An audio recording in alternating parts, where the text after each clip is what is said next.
One विभाग के तुगलकी फरमान और जिंदल के अधिकारियों की मनमानी की वजह से ग्राम पंचायत जांजगीर और उससे लगे नागरामुड़ा के ग्रामीणों के आदिवासियों का जीवन खतरे में पड़ता नज़र आ रहा है।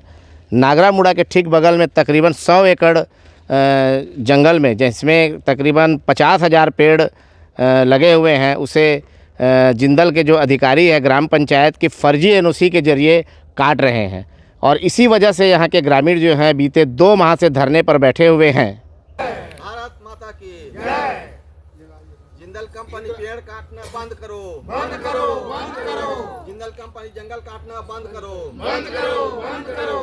जिंदल का तानाशाही नहीं चलेगा, नहीं चलेगा, नहीं चलेगा। महिला शक्ति जिंदाबाद। अगर सरकार और प्रशासन जेब में हो तो गरीबों का शोषण करना उद्योगपतियों के लिए और भी आसान हो जाता है। ऐसा ही एक मामला तमनार जनपद के नागरामुड़ा गांव में देखने को मिल रहा है, जहां प्रशासन के तुगलकी फरमान की वजह से जिंदल पावर के अधिकारी आदिवासियों को अपने पैरों तले रौंदने की कोशिश कर रहे हैं। ग्राम पंचायत की फर्जी एनओसी तैयार करके वन विभाग से मिली अनुमति के आधार पर 100 एकड़ जंगल में लगे हजारों पेड़ों को फर्जी तरीके से काटकर आदिवासियों को बेदखल करने का प्रयास जिंदल पावर प्लांट के अधिकारी कर रहे हैं। इसी वजह से सैकड़ों ग्रामीण करीबन 2 माह से जंगल के अंदर धरने पर बैठे हुए हैं, लेकिन उनकी सुनने वाला कोई नहीं है। तकरीबन 2 माह हो गए हैं आप लोग जंगल में यहाँ धरने में बैठे हुए हैं, क्या मामला है ये? यहाँ जिंदल कंपनी और डेफो फॉरेस्ट विभाग का मिली भगत से यहाँ ग्राम पंचायत ग्राम सभा से परमिशन लिए बगैर यहाँ जंगल में पेड़ काटने का अनुमति दिया गया था डेफो मैडम के पास। तो हम लोग दस्तावेज गांव में खबर चला, तो यहाँ मवेशी चराने के लिए आए थे, वो लोग बताए गांव में कि पेड़ कटिंग हो रहा है कह के। तो फिर आके यहाँ गांव वाले देखा तो फिर उसको देख के फिर मशीन उशीन को लेके छोड़ के वो लोग भाग गए, काटने वाले मजदूर लोग। तो फिर नाका बोला कि इसको बस्ती ले जाओ, आरा मशीन को बोला, तो बस्ती लेके गए। तो उसके बाद में जिंदल वाले ने FIR करने चले गए गांव वाले को कि ऊपर में कि यहाँ जंगल में हम कटिंग करवा रहे थे, तो मशीन को वो लोग ज़ब्ती करके ले गए हैं। उसके बाद में हम लोग दस्तावेज बनाए, 27 तारीख को दस्तावेज बनाया। उसके बाद में 28 तारीख को हम लोग डेफो कलेक्टर और SP के पास देने गए गाँव से। तो उसमें डेफो मैडम को ये बोला गया कि मैडम वहाँ पेड़ कटाई, अवैध पेड़ कटाई चल रहा है, उसको रोक लगाओ। तो डेफो मैडम ने बोला कि अवैध नहीं है, वो विधिवत हुआ है। तो विधिवत तो नहीं हुआ है मैडम, वहाँ ग्राम सभा से अभी तक प्रस्ताव नहीं लिया गया है ना, नहीं दिया गया है गांव से, तो नहीं है, वहाँ से है तो दिखा दो करके हम लोग बोला। तो उसके बाद में डेफो मैडम बोला कि जाओ बाहर में बैठे रहो, बाबू लोग अभी नाश्ता करने गए हैं, आएंगे तो फिर बताएंगे। फिर वो लोग बाबू लोग आए और दस्तावेज निकाला और डेफो मैडम को दिखाया। तो उसमें 2007 का एक फर्जी प्रस्ताव दिखाया, ताकि उसमें जंगल का उसमें उल्लेख नहीं है, एक भी उल्लेख नहीं है कि कंपार्टमेंट नंबर उनका RAPF जो भी रहता है। उसके बाद में मैडम देखो ये गलत है।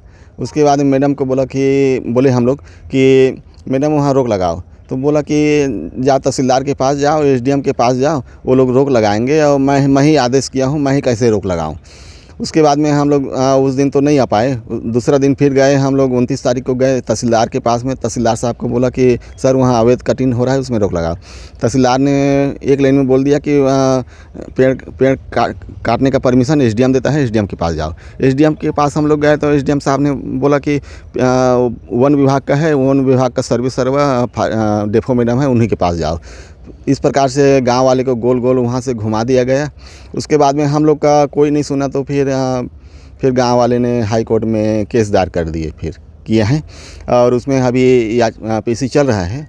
और अभी 17 तारीख को अभी PC था वहाँ हाई कोर्ट में। तो वहाँ ये बोला गया कि ग्राम सभा का प्रस्ताव नहीं है, वहाँ रोक लगाओ, हमारे वकील ने बोला। तो फिर जिंदल का वकील बोला कि ग्राम सभा का प्रस्ताव है तो दिखा दोगा कि अभी वहाँ भी पेच फंसा है, जिस प्रकार से SDM कार्यालय डेफो कार्यालय में फंसा था वैसी टाइप के।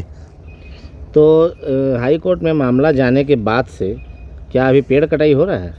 हाई कोर्ट में मामला गया है। तो उसके बाद में बीच में एक बार आए थे वो लोग, 19 तारीख को सुनाई था, 19 दिसंबर को सुनाई था। तो उसमें डेफो फॉरेस्ट विभाग से आए थे कि रेंजर आया था और बीट गार्ड आया था और दफेदार आया था कि गांव में हम मीटिंग कर लेंगे, आप लोग का 19 तारीख का क्या हाल है उसको देख लेते हैं।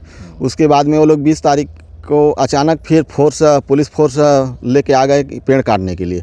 तो हम लोग वहाँ यहाँ पूरा गांव वाले इकट्ठा होकर हम लोग बोले कि सर ये गलत हो रहा है, हम लोग तो जांच करने के लिए दिए हैं, कार्रवाई करने के लिए दिए हैं, जांच पड़ताल अभी हुआ नहीं है और पेड़ काटने फिर आ गए यहाँ। हम लोग दिए हैं, उसका कोई महत्व नहीं है क्या कह के फिर हम लोग डांटे। उसके बाद में वो लोग यहाँ से भागे हैं, भागने के बाद में दोबारा नहीं आए हैं। अभी बीच में फिर आए थे, रेंजर आया था और डेफो आया था और नहीं रेंजर आया था और दफेदार और बीट और बोल रहे थे कि पेड़ को उठाने दो, आग लगेगा तो जल जाएगा। तो फिर गांव तरफ से ही बोला गया कि हम तो मना कर रहे थे, उसके बावजूद भी आप लोग काटे हो तो यहाँ का सुरक्षा आप लोग स्वयं करना है यहाँ, और हम लोग इसको उठाने देंगे ना काटने देंगे कह के बोले हैं। तब से और दोबारा लौट के नहीं आए हैं। मैं अमल शाह राठिया, ग्राम पंचायत जांजगीर का 2000 में सरपंच था। तो उस समय ये जो JSPL था, तो इसमें जो हमारे वो जो प्रस्ताव दिया गया है बोल के वो उसी प्रस्ताव में जिंदल उसको माने खुदाई और जंगल काटने का तैयारी कर रहा है। वो फर्जी प्रस्ताव है। क्योंकि कैसे फर्जी प्रस्ताव है, वो JSPL था, अभी JPL है। तो JPL का नया ग्राम सभा और ग्राम पंचायत का प्रस्ताव होना चाहिए और ग्रामवासी का सबका सहमति होना चाहिए। उसीलिए वो फर्जी प्रस्ताव है। और मैं उसमें डेफो मैडम को मैंने ये फर्जी प्रस्ताव है कि लिखित में स्टाम्प में लिख कर दिया हूँ। 2007 में मैं सरपंच था, उस समय का वो कागज़ है। तो फर्जी है वो, ये JSPL को नहीं दिया गया था बोल के मैं उसको, और अतिरिक्त ज़मीन को दिया गया था, जंगल ज़मीन को नहीं दिया गया था, मैं लिख कर उसमें दिया हूँ।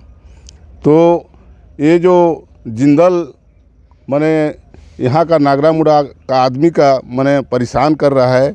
और ये जो हमारे आदिवासी आदमी हैं यहाँ का नागरा मुड़ा का, वो माने अपने विस्थापन के लिए भी वो हाई कोर्ट में किए हैं। तो विस्थापन नहीं होते तक हम ये जंगल को काटने नहीं देंगे। नागरा मुड़ा का कहना है, हमारे जांजगीर का भी कहना है कि हमारे जंगल रहेगा। जब तक हमारा विस्थापन नहीं होगा तब तक ये जंगल नहीं कटेगा। और जब जंगल कट जाएगा तो यहाँ के आदमी कहाँ जाएंगे। और जो किसान का ज़मीन तो चला जाएगा, लेकिन गरीब का उसका भूमिहीन है, उसका कोई आश्रित नहीं है। तो यहाँ से वो जीवन यापन करते हैं। यहाँ का जो अभी बताए केंदू, महुआ, चार सब यहाँ केंदू पत्ता तोड़ते हैं। यहाँ से दतौन के लिए भी आते हैं, पत्ता के लिए भी आते हैं। हम गरीब आदमी पत्ता सिल के माने उसमें चावल खाते हैं। माने हमारे यहाँ बर्तन भी नहीं है, वैसे वैसे गरीब है। तो इसीलिए वो गरीब के हित के लिए यहाँ के लड़ रहे हैं। यहाँ का किसान भी पूरा साथ दे रहे हैं, यहाँ के महिला भी पूरा साथ दे रहे हैं। और जब तक यहाँ का फैसला नहीं होगा तो इस जंगल को हम काटने नहीं देंगे, यही हमारा कहना। मैं डीलेश्वर यादव हूँ, नागरा मुड़ा का हूँ। और यहाँ विस्थापन के लिए कोई ग्राम सभा नहीं किया, न कुछ भी नहीं। और पहले ECR निकाल दिए और गांव में सर्वे करने लग गए। तो उसको हम लोग देख के ना हम लोग आपत्ति किए कलेक्टर के पास में, SDM के पास में। ग्राम सभा नहीं हुआ, न कोई मीटिंग नहीं हुआ। अब विस्थापन के लिए यहाँ बरसात के टाइम में सर्वे करेंगे तो हम लोग कहाँ जाएंगे। तो उस चीज़ को देख के ना फिर वो कलेक्टर साहब आदेश दिया SDM को। SDM साहब आए गांव में, आधा घंटा रुके और वो पंचनामा बनाकर चले गए यहाँ से। तो हम लोग इसीलिए विस्थापन के लिए कोर्ट में लगाए हैं। मैं बिहान चाहता हूँ यहाँ ला तो देख रेख करे बार तो तहाँ फिर सब जन जम था। एक बार चेक कर था तहाँ ले अब जिंदल के साहब रितेश गौतम जौन है वो ट्रैक्टर में लोड करवा आते रहीस। अब मैं की जन हो जाए तो वहाँ ले जाए बार हिम्मत नहीं करें, फिर घर ला कूद दे हैं बला लाने तहाँ फिर छेकन गाड़ी तो ऊपर चढ़ा ले गए इसने, भतका भीतरी रहते हर ऊपर ले जा रही इसने, लटपट छेक के फिर उतरा के वहाँ ढलवा दे हन। और मैं रितेश गौतम रहीस। मेरा नाम अनंतराम भोय है और मैं एक आदिवासी हूँ। तो ये जो 27 नंबर से जो कटाई चालू किया था उसमें हम इसलिए रोक लगा रहे हैं क्योंकि यहाँ ये फर्जी ग्राम प्रस्ताव से काट रहा है। अगर ये जंगल अगर कट जाएगा तो हम आदिवासियों का ये जो जीवन का आधार था, मतलब यहाँ हमारा जीवन यापन हो रहा था, इसमें सूखी लकड़ी, चार, तेंदुपत्ता, महुआ, डोरी, ये सब हम लेके अपने जीवन यापन कर रहे थे। ये सारी चीज़ हमारा समाप्त हो जाएगा। दूसरी बात, ये जंगल कटने के बाद में यहाँ से जो यहाँ फ्लाइस है और ये डस्ट, ये सारी चीज़ नागरा मुड़ा बस्ती में चला जाएगा, जिसमें श्वास प्रश्वास लेने में तकलीफ़ भी होगा। और अभी भी तो तकलीफ़ हो रहा है, परंतु कटने के बाद में अधिक मात्रा में ये तकलीफ़ होगा तथा यहाँ ऑक्सीजन की मात्रा भी कम हो जाएगी, वर्षा भी कम हो जाएगी, रहने बहुत दिक्कत होगा। इसलिए हम जितना दिन बनेगा ये जंगल कटने नहीं देंगे। और फर्जी तरह से जो वो जंगल काट रहा है उसका तो ज़रूर हम विरोध करते रहेंगे और सदा दिन के लिए ये विरोध चलता रहेगा।